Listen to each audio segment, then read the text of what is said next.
Praise the lord అండి. దేవుని దయ వల్ల మీరందరూ క్షేమంగా ఉన్నారని ఆశిస్తున్నాను. ఇప్పటి వరకు మనం మత్తయి సువార్త 21వ అధ్యాయము 32వ వచనం వరకు చదువుకున్నాం కదండి. ఇవాళ మిగిలిన కొన్ని వచనాలు చదువుకునే ముందు ఒక చిన్న ప్రేయర్ చేసుకుందామండి. మహాపరిశుద్ధుడైన యేసయ్య నీకే వందనాలు తండ్రి. నాయన యేసయ్య ఇంతవరకు మమ్మల్ని సజీవ లెక్కలు పెట్టిన ఆయన యేసయ్య నీ గురించి మాట్లాడుకునే అవకాశం ఇచ్చినందుకు నీకే వందనాలు యేసయ్య. యేసయ్య ఇప్పుడు మీ గురించి మాట్లాడుకోబోతుండగా ఎక్కడ ఏ తప్పు మాట్లాడకుండా యేసు నామములో నా నోటికి మీ అగ్ని కంచె కావాలుండును గాక ఆమేన్. యేసు నామములో అందరికీ నీ వాక్యాన్ని అర్థం చేసుకుని కృప కలుగును గాక ఆమేన్. యేసు నామములో అడుగుచున్నాం తండ్రి ఆమేన్. కదండి యేసయ్య ప్రేమమయుడు కృపమయుడు అని మనందరికీ తెలుసు కదండి. కానీ మనం తప్పు చేస్తే తండ్రి ఏ విధంగా తన కుమారుని శిక్షిస్తాడో అదేవిధంగా మన పరమ తండ్రి యేసయ్య కూడా మనల్ని శిక్షిస్తారు కదండి. మనతో కొన్నిసార్లు కఠినంగా కూడా మాట్లాడతారు కదండి. అంటే అదేవిధంగా ఇక్కడ శాస్త్రులని ప్రధాన యాజకుల్ని పరిసయ్యుల్ని గద్దిస్తూ యేసయ్య వారికి ఉపమాన రీతిగా వారు చేస్తున్న తప్పుని ఎక్స్ప్లెయిన్ చేస్తున్నారు కదండి. ఎక్స్ప్లెయిన్ చేస్తే యేసయ్య ఇంకేమంటున్నారో మనం చూద్దామండి.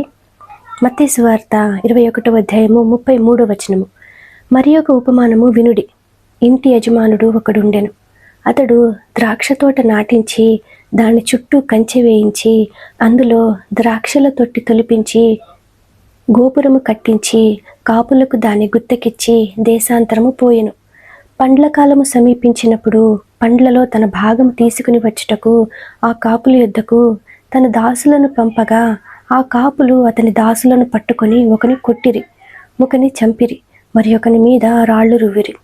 మరలా అతడు మునుపటి కంటే ఎక్కువ మంది ఇతర దాసులను పంపగా వారు వీరిని ఆ ప్రకారమే చేసిరి. తుదకు నా కుమారుని సన్మానించెదరు అనుకుని తన కుమారుని వారి యొద్దకు పంపెను. అయినను ఆ కాపులు కుమారుని చూచి ఇతడు వారసుడు, ఇతనిని చంపి ఇతని స్వాస్థ్యము తీసుకుందము రండి అని తమలో తాము చెప్పుకొని అతని పట్టుకొని ఆ ద్రాక్ష తోట వెలుపట పడవేసి చంపిరి. కదండి, దేవుడు మనల్ని సృష్టించిన తర్వాత మనలో జీవాత్మని నింపి మనల్ని భూమి మీద ఒంటరిగా విడిచిపెట్టలేదు కదండి. యేసయ్య మనకి పరిశుద్ధాత్మ అనే వరాన్ని కూడా ఇచ్చారు కదండి. పరిశుద్ధాత్మ దేవుడు మనలో ఉన్నప్పుడు యేసయ్య మన నుండి ఆత్మ ఫలాలని ఎక్స్పెక్ట్ చేస్తారు కదండి. కానీ యేసయ్య ఎక్స్పెక్ట్ చేసిన విధంగా మనం ఎటువంటి ఫలాలను ఫలించకపోతే యేసయ్య ఏం చేస్తారండి? యేసయ్య మనల్ని ఎంతో కఠినంగా శిక్షిస్తారు కదండి. మనము నరకాగ్నికి లోనవ్వాల్సిన పరిస్థితి ఏర్పడుతుంది కదండి. కాబట్టి ఆ విధంగా నరకాగ్నికి లోనవ్వకూడదంటే మనం ఏం చేయాలండి? మన దగ్గరికి దేవుడు పంపించిన ప్రవక్తల యొక్క మాటలు విని మన జీవితాన్ని సరి చేసుకోవాలి కదండి. వాక్యాన్ని సరిగా చదివి పరిశుద్ధాత్మ సహాయంతో మనము వాక్యానుసారంగా జీవించాలి కదండి. ఆ విధంగా వాక్యానుసారంగా జీవించి ఆత్మఫలాలను ఫలించే కృప యేసు నామములో మనందరికీ కలుగును గాక ఆమేన్. యేసు నామములో మనందరికీ సమాధానం కలుగును గాక ఆమేన్.